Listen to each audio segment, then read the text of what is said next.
Street sweepers are out in the city now doing fall maintenance. We typically sweep for about 4 to 6 weeks in the fall time. Our main objective is to get the leaves out of the roadway. We also like to keep the catch basins clear for the freeze-thaw cycle of the winter time.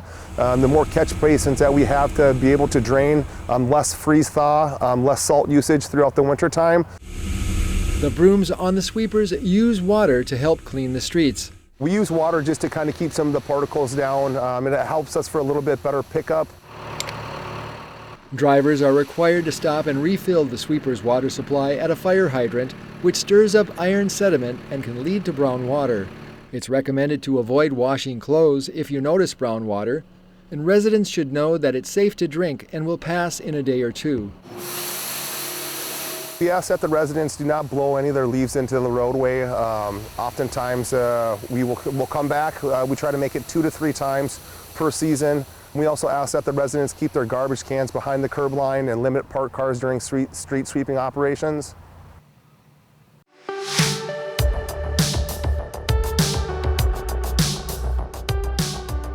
Here's a quick recap of the Wednesday, November 3rd City Council meeting. There's a new face on the Coon Rapids City Council this week. I, Pablo Hernandez, Jr. Do solemnly swear. Do solemnly swear. City Clerk Joan Lensmeyer administered the oath of office to Pablo Hernandez Jr. at Wednesday night's meeting. Hernandez Jr. was one of 8 residents who applied for the Ward 3 position, which became vacant after Wade Demmer moved to a different part of Coon Rapids. Hernandez Jr. will fill out the remainder of Demmer's term, which expires at the end of 2022. The police department will continue working with students and staff in the Anoka School District. On Wednesday night, the Coon Rapids City Council approved a memorandum of understanding to continue the school liaison program along with the DARE program. The agreement provides funding for school liaison officers at Coon Rapids High School, Coon Rapids Middle School, Northdale Middle School, and the River Trail Learning Center. Also this week, the council approved a preliminary plat for an 11-unit townhome development. True North Church, located just north of Main Street and east of Hanson Boulevard, is selling off part of their property for the project. Townhomes currently surround the church property. The Planning Commission recently approved a site plan for the development. And that's a quick recap of the November 3rd City Council meeting. As always, you can find the full meetings on cable or the CTN YouTube channel.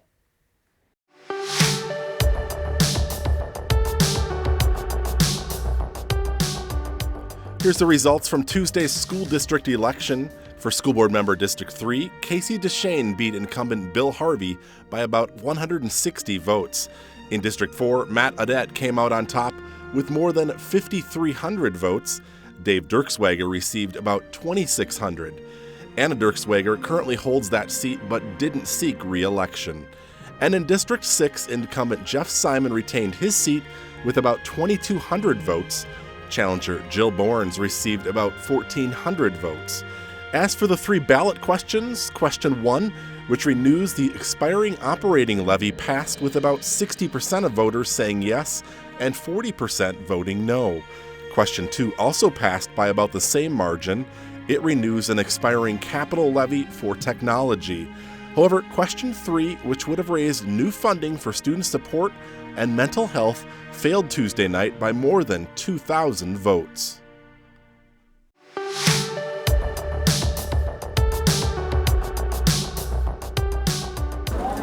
We're back, and we're back full force.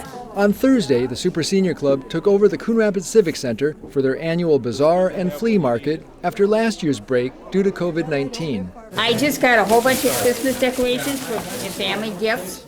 To pull off a bazaar this big, the Super Senior Club relies on a cavalcade of volunteers. We start in July, starting to think about what we're going to do. I make sure all of our chairpersons are still going to do it again this year, and that they have thoughts about what they're going to need for support from me and the rest of the club. They moved the bake sale into the main room, so if you bought some baked goods, you could sit down and sample them with a cup of coffee. There were some rare collectibles in the raffle. We have a great raffle this year, 25 wonderful items that you can buy $1 a ticket or 6 for $5. There were a number of handmade items along with gently used things from housewares to electronics. We've raised our family in Coon Rapids and have just recently moved back here. For Bob and Dolores Randall, it was their first time donating items to the bazaar. I brought in a whole big tote of stamps for making cards. Proceeds go to help support the community through a number of grants, donations, and scholarships. Thank you. Yep, you bet. You have a good day now. Yes, you too.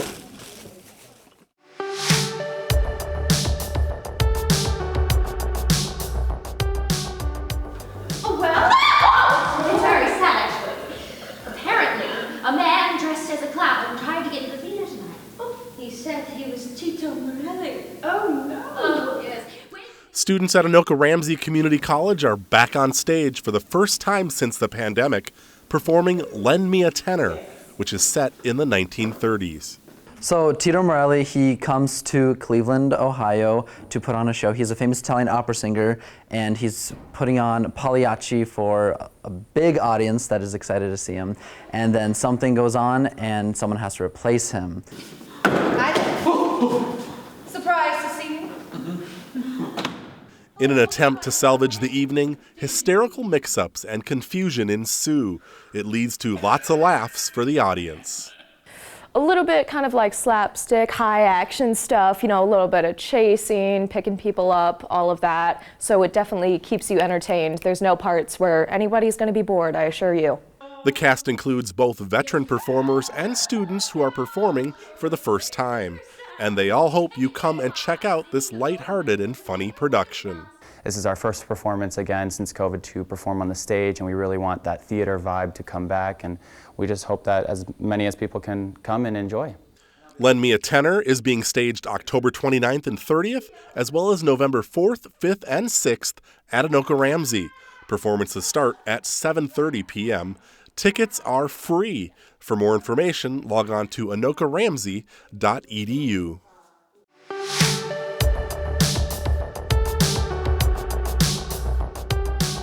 3, 2, 1. Two chambers of commerce welcomed Famous Dave's back to Coon Rapids. Here we go, our first ribbon cutting for Coon Rapids. Along with the ribbon cutting, there was a first rib cutting too. There we go. Famous Dave's is really about great barbecue, getting together with good friends. We're a community barbecue joint.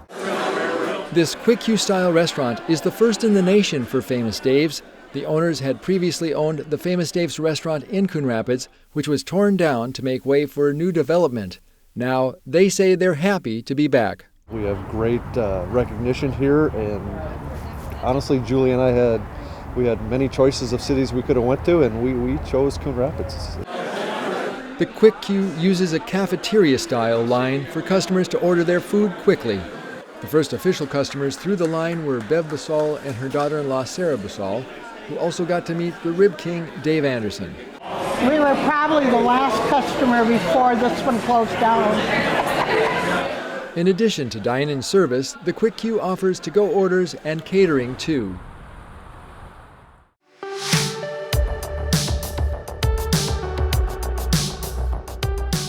So this is your token for your pumpkin when you're ready to pick that up. Hundreds of families stopped by Sand Creek Park on Saturday for a fun-filled time at Rocky's Pumpkin Patch. Lots of children dressed up in their Halloween best to go trick-or-treating. You ever considered joining Cub Scouts? We do a lot of fun group activities. We go camping, we go fishing. The event was sponsored by the Coon Rapids Community Strength Foundation. So the community organizations come in, they provide candy to all of the trick-or-treaters that come up to their table, and then they also provide information on their organization to hopefully recruit some kids to join. Oh, we got a big slide? Yay! That's what he would say. Annie Erdman's son, Nathan, is too young to join CRAA, but already likes what he sees in the park. This year he gets to come out and see everything and get a pumpkin and check out all the booths and go trick-or-treating. G46. This year, the Community Strength Foundation splurged and bought 2,000 pumpkins to give away for free. We started this 3 years ago, and last year we had to do the drive-through because of COVID, but it's all about giving the kids like this the opportunity to meet their youth organizations in our city. With so much fun to be had, it can be hard to pick a favorite. Candies. Or not.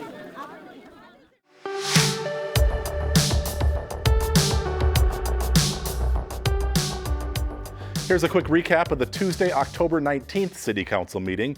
The council did not extend the water emergency this week. That means residents are free to water day and night, any day of the week for the remainder of the season. Due to drought-like conditions this summer, additional water restrictions were necessary to maintain enough water for everyday uses and to fight fires. I, Eric Johnson, do solemnly swear. Do solemnly swear. There are 2 new career firefighters on the Coon Rapids Fire Department.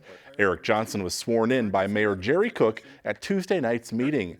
Eric was born and raised in Coon Rapids, and he's been a paid on-call firefighter for the past 5 years. The mayor also administered the oath of office to Ryan McAlpine, who owns his own business in Coon Rapids. He's been a paid on-call firefighter for the department for 6 years. Also this week, the Coon Rapids North Star Lions Club was honored for their service to the community. The council approved a proclamation recognizing their contributions to events this year, including the Fire Department Open House, Snowflake Days, concerts in the park, and more. The group also runs the concession stand at Sand Creek Park. And that's a quick recap of the October 19th City Council meeting. As always, you can find the full meetings on cable or the CTN YouTube channel.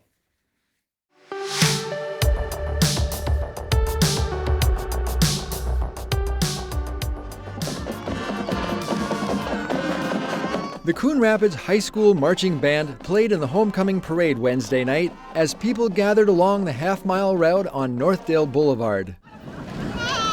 The pride of Coon Rapids was on display along with other school clubs and activities. Homecoming royalty will attend the school's coronation Friday to reveal this year's king and queen. And of course, the football team was prepped for Friday's homecoming game. As soon as you see that ball snap, you got to be quick, pop out, you got to get your hands ready. After the parade, a bevy of 80 girls took the field for the Powder Puff Games. So we got 2 games going on at the same time, which you figured out already. The field is 40 yards long. 4 teams of girls from the senior class played flag football rules in a demonstration of skill, athleticism, and agility. Oh my God, somebody just got knocked out. Oh, that was almost close. But I'm wondering, you know, the teams that are here are the Saints and the Vikes and then the Bears and the Packers. You know, we got the NFC represented. I don't know how the Saints come into play, but that's okay because it's kind of crazy out here. A 30-minute running clock was used for the games. In the final matchup, the Bears met the Vikings for the championship game. The Vikings beat the Bears in a 14-7 victory. Ava Kerr scored 2 touchdowns for the Vikings win. It's really fun to be in Powder Puff. It's something that we've been looking forward to since we were freshmen and we got to watch the other seniors. It's pretty cool to be a part of it. I believe that we just won! I believe that we just won! They focused on practice. They knew what they had to do. They knew all the plays and whatever, and just had that winning mindset from the beginning. Win or lose in the end, everyone felt the same school spirit at play.